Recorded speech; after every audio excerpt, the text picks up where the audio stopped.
Welcome to the Daily Doe.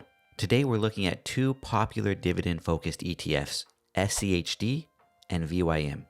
Now I've held both for 2 years and 9 months. So during that time, which one has done better? Well, let's break it down. Also, be sure to subscribe to the channel so we can reach our goal of 500 subscribers. Let's start with SCHD. Now, as of June 29th, 2025, I've invested a total amount of $11,170.86. The current value as of recording is $11,876.48. So that means I've had a market gain of $705.62.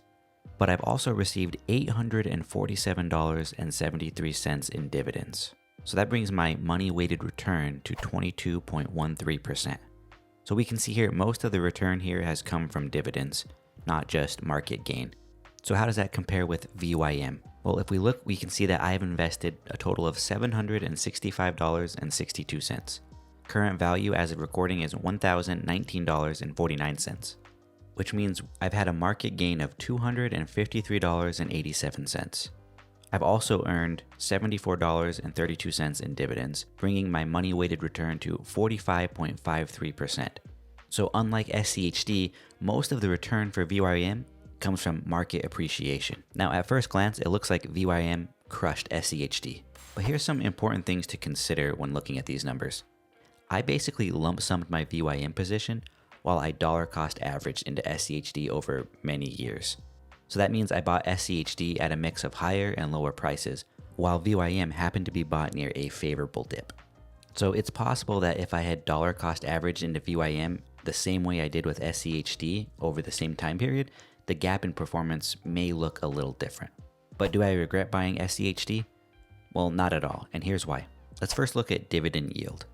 If we look at the current yield for both SCHD and VYM, we can see SCHD is sitting at 3.88% as of the time of this recording, and VYM is 2.66%.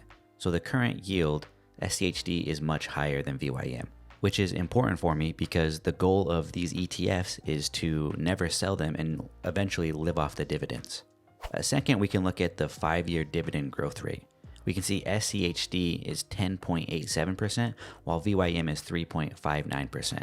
So here we see a major difference. SCHD has consistently grown its dividend at a much faster pace. So while VYM has been a solid performer, SCHD might deliver more income over time if the trend continues. And then finally, let's look at the 10-year total return, because 2 years and 9 months is not long-term when it comes to stocks. Over a longer time frame, SCHD still holds the edge historically, with a return of 105% in the last 10 years, while VYM is 95.49%.